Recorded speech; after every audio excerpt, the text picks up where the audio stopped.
एक समय पर जिस घर को भूत बंगला कहा जाता था, फिर एक समय पर उसे लकी माना जाने लगा। काफी समय तक राजेश खन्ना इसमें रहे और बॉलीवुड के सुपरस्टार बने। आज के एपिसोड में हम जानेंगे इसी बंगले की पूरी कहानी। दोस्तों, वीडियो में आगे बढ़ने से पहले प्लीज मेरे चैनल को सब्सक्राइब करके बेल आइकन को जरूर प्रेस कर दीजिएगा। तो चलिए दोस्तों, वीडियो को शुरू करते हैं। सन 1960 कहानी मुंबई की है, जो तब बॉम्बे था। देश को आजाद हुए 13-14 साल ही बीते थे। बॉम्बे अभी एंटरटेनमेंट या बिजनेस का हब नहीं बना था, लेकिन लोग फिल्म इंडस्ट्री में जाकर मशहूर होने के सपने देखना शुरू कर चुके थे। सिनेमा में शोहरत और स्टारडम नापने के कई तरीके होते हैं। उनमें से एक तरीका ये भी है कि किस एक्टर के घर के बाहर कितनी भीड़ है। एक आलीशान घर कौन नहीं चाहता है। 1960 के दशक के शुरुआती वर्षों में ऐसे ही एक एक्टर ने एक घर खरीदा। घर क्या, बंगला खरीदा। अरब सागर के समंदर को निहारता बॉम्बे के कार्टर रोड पर खड़ा एक आलीशान बंगला। एक्टर बंगले में शिफ्ट हुए और उनकी जैसे किस्मत ही बदल गई। मगर जितनी जल्दी किस्मत बदली, उतनी ही तेजी से बिगड़ भी गई। बंगला बेचना पड़ा। अब इस बंगले में एक नया एक्टर आया।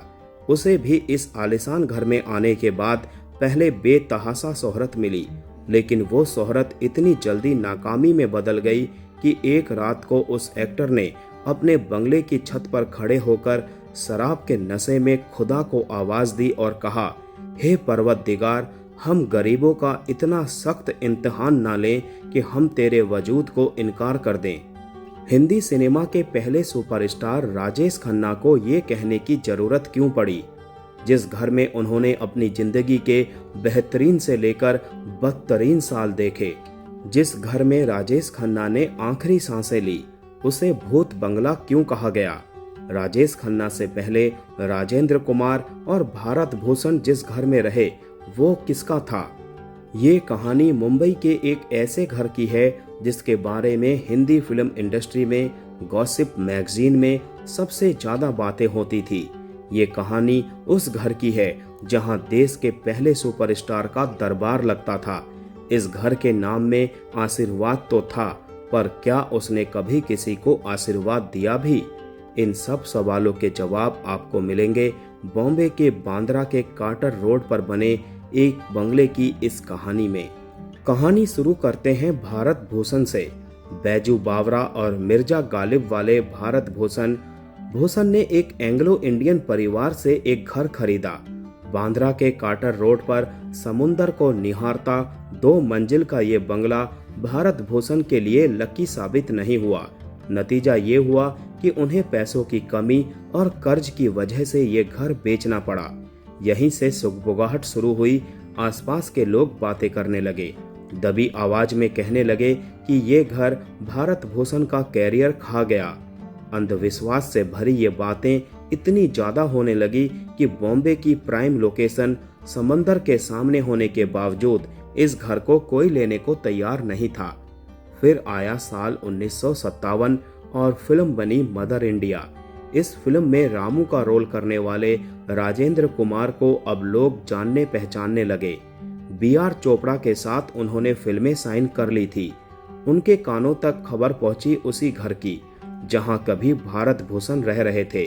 अंधविश्वास की बातें इतनी बढ़ गई थी कि अब लोग इस घर को भूत बंगला कहने लगे थे।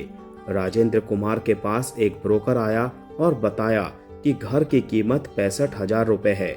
राजेंद्र कुमार को घर तो चाहिए ही था, और ऐसी प्राइम लोकेशन पर 65,000 की ठीक ठाक कीमत पर घर मिल जाए तो कौन नहीं लेना चाहेगा। तो राजेंद्र कुमार राजी हो गए।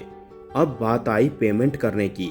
राजेंद्र कुमार पर लिखी किताब jubilee Kumar the life and times of a superstar में सीमा सोनिक आलिमचंद लिखती हैं कि राजेंद्र कुमार के पास घर की पेमेंट करने के लिए पैसे नहीं थे।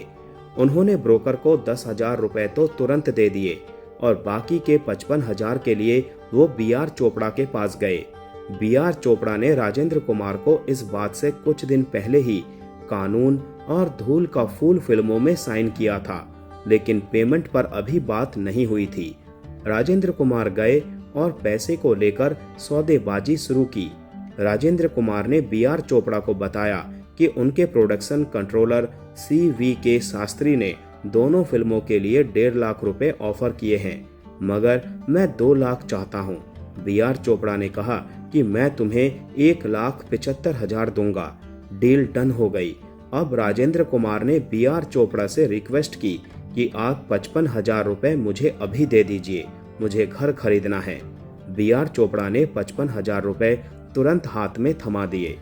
घर तो अपना हो गया, मगर राजेंद्र कुमार के मन में अभी वही बातें थी कि ये घर भूत बंगला है, शापित है, वगैरह वगैरह। उन्होंने अपने ब्रोकर से इसके बारे में पूछा। ब्रोकर ने कहानी ये सुनाई कि यहाँ एक आदमी रहता है जिसने कई सालों से घर का किराया नहीं दिया है।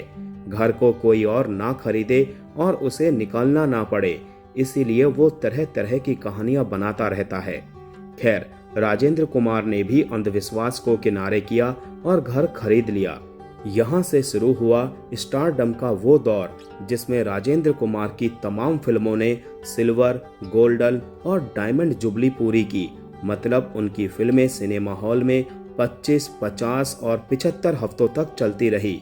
घराना, दिल एक मंदिर, मेरे महबूब, संगम, आई मिलन की बेला।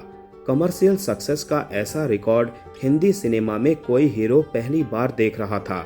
घर से जुड़ी अंधविश्वास की सभी बातों को राजेंद्र कुमार का कैरियर हर दिन खारिज कर रहा था।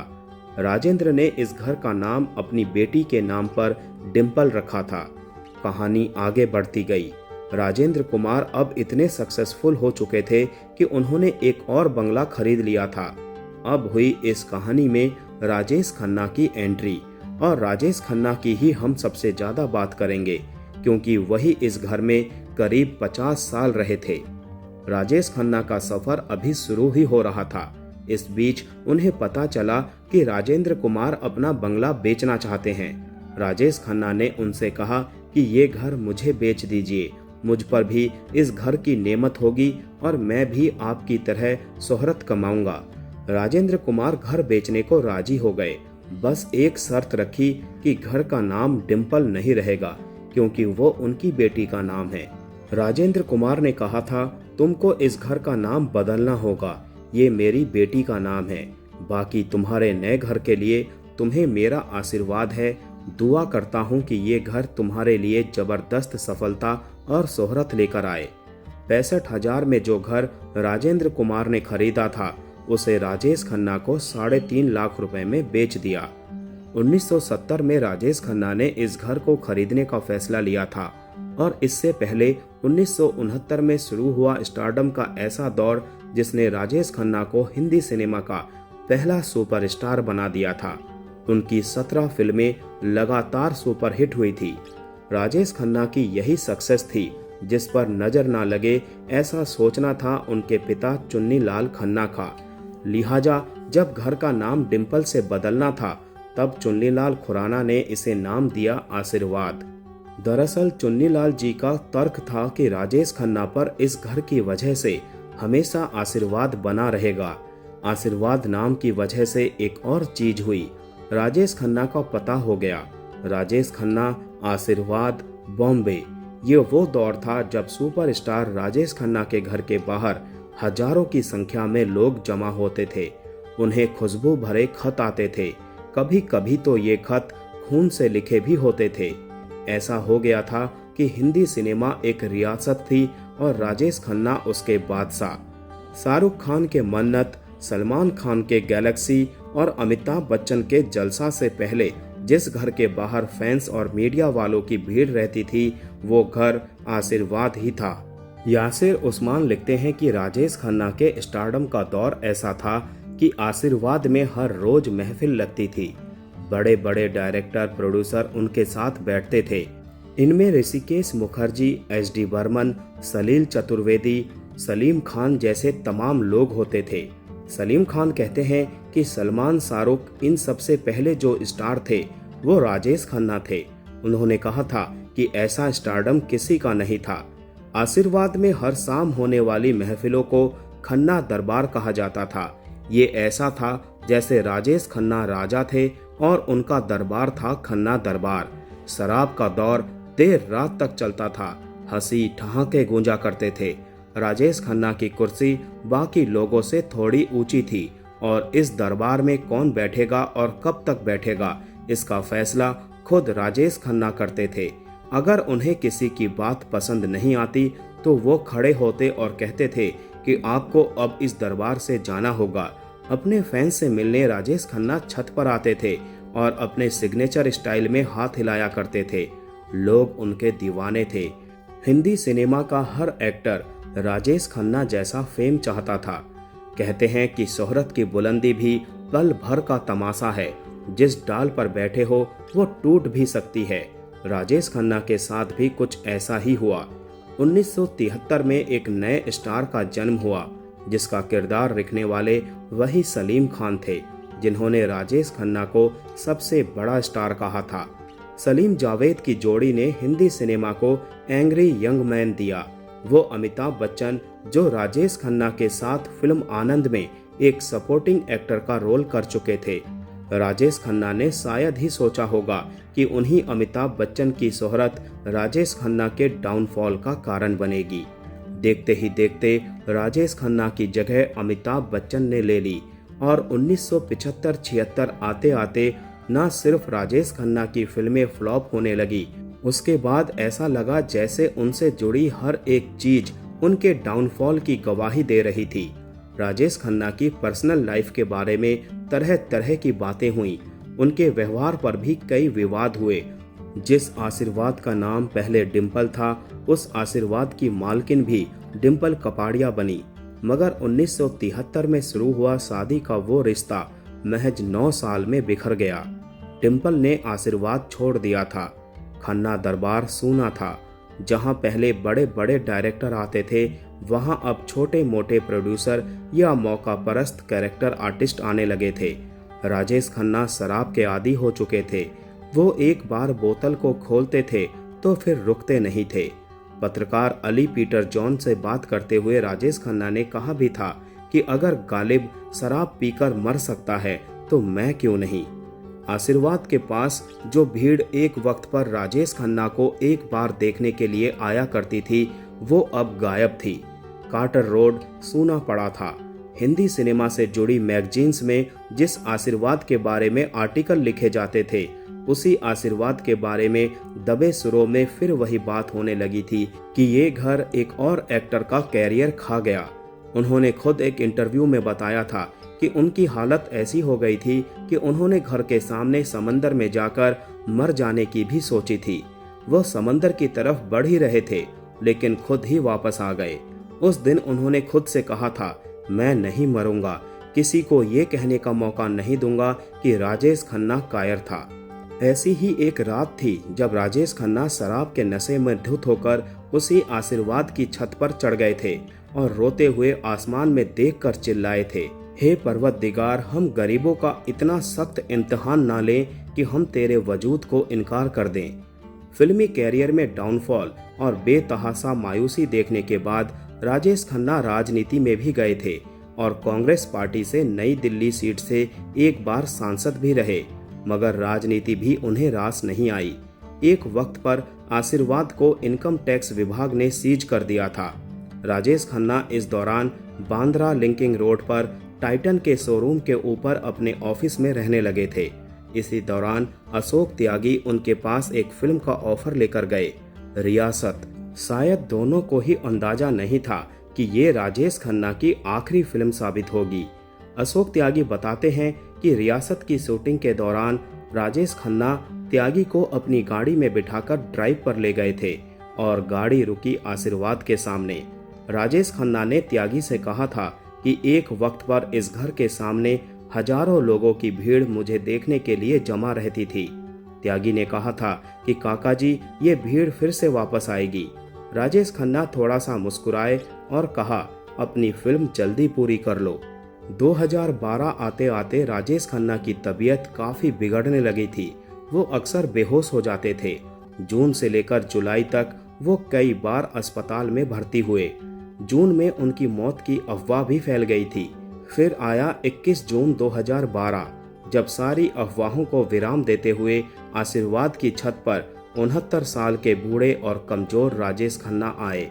आशीर्वाद के सामने उनके चाहने वालों और मीडिया वालों की भीड़ थी। लोग राजेश खन्ना की एक झलक पाने के लिए बेताब थे। राजेश खन्ना ने अपना सिग्नेचर स्टाइल में हाथ हिलाया। जो भीड़ थी वो 1969 की याद दिला रही थी। सब कुछ था। आशीर्वाद के सामने लोग थे, अखबार, टीवी के कैमरे थे। राजेश खन्ना अकेले नहीं थे, लेकिन शायद बहुत देर हो चुकी थी। अगले ही दिन राजेश खन्ना की तबीयत फिर बिगड़ी और वो फिर लीलावती अस्पताल में भर्ती हुए। यह सिलसिला अगले 1 महीने तक चला। 17 जुलाई को राजेश खन्ना ने अपने परिवार के लोगों से कहा, मुझे घर ले चलो, मुझे आशीर्वाद ले चलो। डिम्पल कपाड़िया, ट्विंकल खन्ना, अक्षय कुमार उन्हें आशीर्वाद में वापस ले आए। 18 जुलाई 2012 को राजेश खन्ना अपने बिस्तर पर लेटे थे। उनके आसपास उनके परिवार के लोग और उनके करीबी दोस्त थे। एक झूठी दिलासा थी जो राजेश खन्ना को हर कोई दे रहा था। सब कह रहे थे, सब ठीक हो जाएगा, आप अच्छे हो जाएंगे। राजेश खन्ना ने आंखें खोली और कहा, टाइम अप हो गया, पैकअप। और पैकअप हो गया था। राजेश खन्ना ने 18 जुलाई 2012 को उसी आशीर्वाद में आखिरी सांस ली, जहां 1970 में जाने के बाद उन्होंने कहा था, अब लग रहा है कि मैं घर आ गया। राजेश खन्ना की मौत के बाद आशीर्वाद को बिल्डर, जिन्हें सेट्टी बिल्डर्स कहा जाता था, उनको बेच दिया गया। जिस घर को राजेंद्र कुमार ने 65,000 में और राजेश खन्ना ने 3.5 लाख में खरीदा था, वो करीब 40 साल बाद 90 करोड़ का बिका। आशीर्वाद में राजेश खन्ना के बाद कोई नहीं रहा। 2014 में उस घर को जमींदोज करके उसकी जगह पर एक बिल्डिंग खड़ी कर दी गई। यह थी उस घर की कहानी जिस पर तमाम आरोप लगे, लेकिन इसी घर ने हिंदी सिनेमा के महानतम एक्टर्स को आशीर्वाद देने में कोई कमी नहीं की।